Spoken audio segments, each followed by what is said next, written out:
Oh man, it's a big week ahead for crypto. Bitcoin opens up in the green, up 2%. But I've just seen a stat happen which has never happened before in the history of Bitcoin. I'm going to share this with you, and it's not a great piece of news. We're also going to look at the technical analysis in the charts to see, can we reach 26,000 here on this head and shoulders pattern? What are the key levels in the charts? Plus much more on-chain metrics. Make sure you hit up the like button. Don't forget to subscribe. We're in for a big week in crypto this week, and as you can see, we've been monitoring this head and shoulders pattern over the weekend, which, if it can break, can take us up to 26,000 here on a Bitcoin, which would be a really well-needed short-term rally for Bitcoin. Now, we know, and you know from what I've been sharing in my videos over the last couple of weeks, that we are not out of the woods yet, and I'm going to share some more evidence that things could get a little bit worse before they get better, but why that still continues to be a great opportunity for us to seek out this bottom and continue to buy the dip on this opportunity we're getting, which may well be another once in a 5-6 year opportunity, right, which we want to take here in this bear market. Now, as you can see, let's touch upon this head and shoulders pattern first and foremost. We formed this head and shoulders pattern with this yellow neckline coming here diagonally. Now, you can see we've been facing some resistance from this first pivot point, exactly as we thought, right? We said that would happen. And we're getting rejected exactly here on the 4-hourly chart. Now, the good news you can see first and foremost is we are creating what are called higher lows, okay? These lows are getting successively higher, and that's good for an uptrend. But what we haven't managed to do is break this line, right? So the highs haven't been getting higher. Therefore, we need to see what can happen. Now, we also were monitoring this 4-hourly EMA, and you can see exactly what happened. We flipped our EMA bullish, and then we got sent back down for a retest here, which I said would be very common. But what's happened now over the last 2 4-hourly candles is really good. We've managed to get 2 good green candles here, and this confirmation candle here is great. That could set up now for a move to try break through this level at 21,700. If we can break through that level and hold above that level on the 4-hourly candles, I will add to my position. I'm already in a small position here, but I will scale into my position if we can break through that level. Similarly, you can see the VPVR. You got a lot of volume coming in at this level, which once we clear, things will get a lot easier because there's a lot of volume traded here. You can see the bears and the bulls are having a really important fight here. And you want to see volume come in. That's the other indicator which has been lacking here. This volume is not good. We need this kind of a volume to start breaking through here. So you want to see the volume come in. You want to see some buyers come in with some confidence. And then we can support this move to the upside. Now, don't forget, even once we clear this level and you start scaling your position, you will face some resistance here at the 22,900 mark, call it 23,000 roughly level from this pivot point here. Okay, so those are the key levels for us to watch out for here on the Bitcoin chart. To the downside, if we come to retest the neckline, that's okay, but if we lose the neckline, you want to be getting out of the trade, right? So I'll have my stop loss to be activated if we start to fall too low here to the downside. Okay, now if we look at other crypto markets, if we look at Phantom, for example, you're seeing the exact same thing, which is really, really nice. You're seeing a nice bounce here off the 4-hourly EMA. Do you remember I said yesterday when we were here on this green candle that Phantom has plenty of room? We're sitting on that day, we're sitting as high as, let's see the reading here, high as 31 cents. And I said it's perfectly fine if you head down to 27, 28, because you've got room on your EMA ribbon on the 4-hourly chart. That's the beauty of what Phantom has managed to do with this run up to the upside. And you can see it used that yesterday. It came down to a low of 27 cents. So exactly what we said. It came down, collected some support. Now it wants to wait for direction from Bitcoin to say, are we ready to go post a higher high? And can we get our move on to the upside? Now, if you look at the markets, we've got the pre-market opening up pretty green, which is interesting. Now, I wouldn't fall for that completely. Sometimes you can get the pre-market green, and then when the wider market opens up in a couple of hours, it can U-turn. But it looks like the stock market wants to try have a little bit of a rally. Now, that's perfectly fine. Do I think this is a long-term rally? We're going to go back to all-time highs? No. But I do think we're at crazy suppressed prices, and I think we're due a very short-term rally on equities and on crypto. That is why I'm thinking this 26 price target on Bitcoin is very possible if we can see equities move to the green as well. But medium term, I'm still expecting us possibly to come back down lower. Maybe after even we go up to 26, can we then maybe see a fall down, or is that fall down just going to happen now? That is what I want to look into, and that is why I've got a whole bunch of on-chain metrics which I want to share with you. One of them gave me a very scary indicator that's not happened before, and I just want to transparently share that with you guys. As you know, if you want to trade any of these moves with me, guys, this head and shoulders pattern, which I'll be scaling into after 21,700, you can do so using the 2 exchanges I recommend. Links in description. You've got BYBIT. Now, don't get yourself wrecked on BYBIT. I know that there's plenty of people out there who use tools for bad and can get themselves wrecked, but even sensible people like you and I We need exchanges to trade on. And the two exchanges I use are BYBIT and I use BitGet. Both links are in the description. This is BitGet. And you can sign up to those using my bonuses below. BitGet will give you up to 10% in discounts when you set it up. They've also got this call copy trading feature, which I'm going to go through in a more detailed video at some point. And also BYBIT, who give you up to $4,000 in bonuses. So definitely check out those two platforms. You don't need to get yourself wrecked. You can use exchanges sensibly. Just because everybody are showing you these exchanges and using it in the wrong way doesn't mean you need to too. I trade on spot. I don't use margin. I don't use leverage, and I do so in a sustainable manner.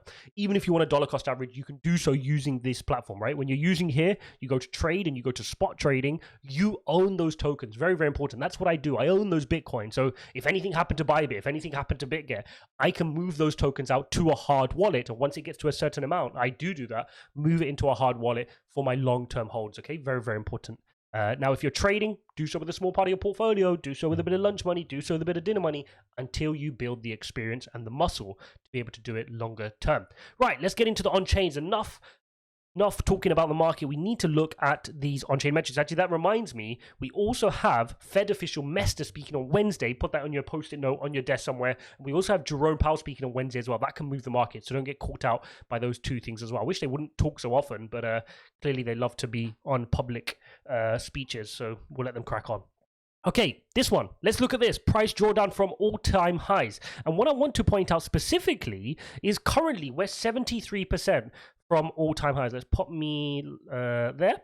Now, we're currently 73% from all-time highs, as you can see. Okay, that's the drawdown. In the COVID crash, we were 74.7 drawdown.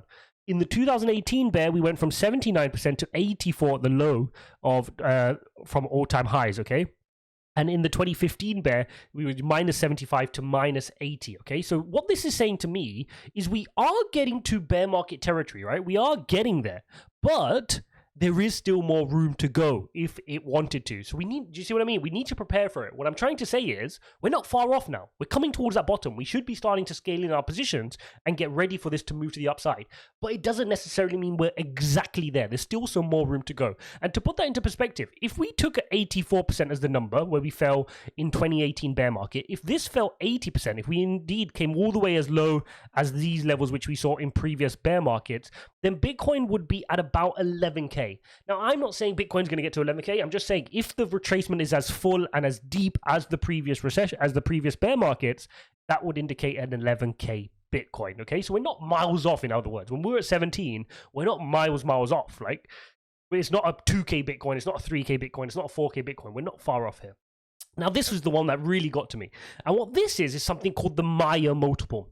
And the reason this is important, let me just explain. So the Maya multiple, it's an oscillator. What it does, it measures the price deviations from the 200-day moving average. So the blue line you see is the 200-day moving average. What you then see is the green line, which is showing you the Maya multiple oscillator if it was at 0.5. Now you can see there were just a couple of times we went lower than 0.5. Okay, when you go back to even before 2012, you were at 0.225 here, and you stayed low below that curve for 78 days. Now Bitcoin was in its super infancy then. Okay, then you saw in the next more mature market, we fell to 0.396, and again you just were under there for 5 days. Look at that little wick down there, just for 5 days under there. Then we saw in the 2018-2019 bear market, we touched 0.511. We didn't even go below the green line. So the Maya multiple did not fall below 0.5, and 0 days were below that line. And then we bounced and we went on our run towards 64, and then eventually 69 in 2021 November time. But this time when we've retraced, we've got a reading of 0.478. Okay, so this is huge. This is the first time we've been lower than the previous bear market low. Okay, very, very important. So just like how the price went lower than the previous bull market high of 20,000, we can see this Maya multiple has now gone lower than the previous bull market of 0.511. So now you're 0.478. The 2014-2015 market was sitting at 0.396. So this is an indicator that we are getting really suppressed pricing now. But also, if you want to take the positive from it, you could say, okay, well, come on, this is super suppressed now. This is really crazy pricing, considering this is where we bounced last time, and we just wicked slightly below for 5 days, and then we bounced in 2014-2015. The longest period we've been below here is just over 2 months, going back to 2012. Okay, very, very interesting. Now, Moving on, you guys know we look at realized price quite a lot, and this is really important. Remember, your realized price is almost like a estimated there's no way to put me without covering the charts. It's like an estimated cost basis. Okay, now currently the realized price is sitting at 22,650. In other words, we're 20% below now, roughly, the realized price at our lows recently when this graph was taken. Shout out to Glassnode for these charts, by the way. They're some of the best on-chain charts out there. So you can see here we're super below now our realized price. Now this has happened in recent history. It's happened 2 times before. The first one was in COVID, and you just wicked below, and then you went on a massive tear. But obviously we can't compare to this one, right? You wicked below, the government came out and started printing loads, which fueled the narrative for Bitcoin, and Bitcoin went absolutely insane all the way up to 64,000. The more interesting one to look at would be the previous bear market, 2018, 2019, because you could see not only were we suppressed below the orange, but we stayed there for quite some period of time, okay? So this is what I want to look to as a potential example of worst case scenario. Can we prepare for this, right? Can we be in a position where for 6, 8, maybe 12 months, you are below the realized price, where the majority of Bitcoin holders are at losses? Could that be the case? So that's what I'm preparing for here on this level. Keeping things moving, we can then look at something called the market value to realized value. So we spoke about the realized value, right? That's when it was last move on chain. And then the market value is obviously the current market value of the coin. Now, what you can look at is when you look at the difference, you get this oscillator, this orange oscillator. And this oscillator falls below this 1, the ratio 1, obviously, when they're at parity, market value is equal to realized value. But we've only ever been below, i.e. you're in a realized loss, a few times. You can see 2012 bear market, you were below for this period of time. Then you can see in 2013, 2015, you fell for 45% below the realized price, 30% below the realized price in 2018 bear. COVID, you dipped 21% below the realized price before a massive move to the upside. And now we're 16% below the realized price. Okay, so that's very, very important. We're 16% below the realized price as of now. But again, we're not as deep of a bear market as previously, right? Again, just looking at the last ones we've had, even COVID, which was a very short stint, was 21% below realized price. If we use the 2018 example, right? If we use this example being 30% below realized price, Bitcoin would have to be currently, because the realized price is 22,600 roughly, Bitcoin would have to be around $15,800 in order for us to be 30% below realized price. And then look how long it stayed for, right? It stayed for at least probably a quarter, which is what we need to see is, will this go down to those kind of levels, 17, 16, 15, and then will it hold that for a quarter? That would then be your 30% drop. Obviously a 45% drop would be much more, and a 61% drop would be much more, but we can argue that these are getting smaller over time, right? Therefore, we're not miles off. This time it was 61, then it went to 45, then it went to 30, then the COVID one was 21. So could you argue this one doesn't need to be more than 20% down, let's say? Could it stop at 16, and can we rotate? These are the indicators we have to look at and draw conclusions from. And then the last chart I want to share with you is this, which is your net profit and loss. And this is very, very interesting again, because what we've just seen happen has only happened twice in the history of Bitcoin. Yes, we saw 98,000 Bitcoins a day lost in terms of a realized loss. Now, what this happens is, I've just explained how many people are now sitting on realized losses. Okay, in other words, your Bitcoin are now worth less than when you bought them. But that doesn't mean you and I may exercise on that, i.e. we actually sell our Bitcoin. But people are. 98,000 Bitcoin a day are being sold at a realized loss, and we can see this spike has only been beaten twice. One in the COVID crash when 116,000 Bitcoins were traded a day at a loss, and also November 2021 crash sitting at 289,000 Bitcoins a day, okay?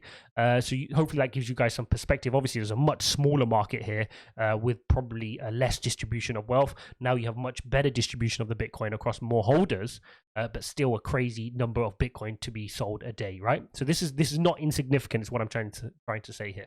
So there you have it, guys, a bunch of on-chain metrics which kind of tell us that, look, we're getting there, but is this actually the end? I mean, the technical analysis is showing us we could be getting some sort of a relief rally. I mean, the key diagram to look at really is probably this one. Let's bring this out. Let's put us to the daily chart. Is this daily chart with the EMA ribbon. Now, I'm going to hold this view that, look, we could get a run up to our EMA ribbon. We could get a run up to 26. We could even get a run up to 27, 28. But the key is if we close at about 28 and get above our EMA ribbon, then we can argue that, okay, maybe the bottom is in. But until we flip our EMA bullish, we have to hold the bias that the bears are in control. And even a big run up to 26, 27, we can trade it, we can make profit from it, that's great, and we can increase our bags.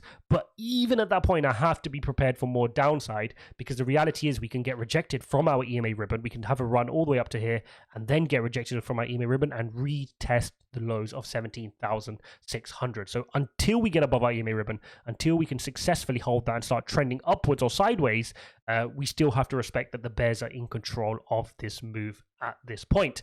So there you have it, guys. A very interesting market, a big week ahead. Can we have a nice big green week? That would be really good for morale, for companies, right? Even for the vendors, the exchanges, everybody's looking for this green week just to take some of the misery off. At the moment, people are logging into their balance sheets, all their portfolios if they're individual investors like you and I, and they just see pain after pain, and that makes it difficult to transact your business. That is why you need to detach from your psyche. You need to trade logically, rationally, follow your game plan, have a strategy for when you're going to dollar cost average, which days are you going to buy, how much are you going to buy, which coins are you focused on, and that way you're not trusting your emotions. You're not just waking up one morning, opening up your app randomly and just randomly buying a bit of crypto. That's not what we're doing here. We're trying to sophistically invest to build wealth over the long run. Hope you guys enjoyed this video. Don't forget, if you want to buy any of these cryptos to invest or trade in the short term, BYBIT and BitGet, links in description, some of the best bonuses available out there using my links in the description. Hit up the like button. Don't forget to subscribe. Go watch this video, and I'll see you in the next one.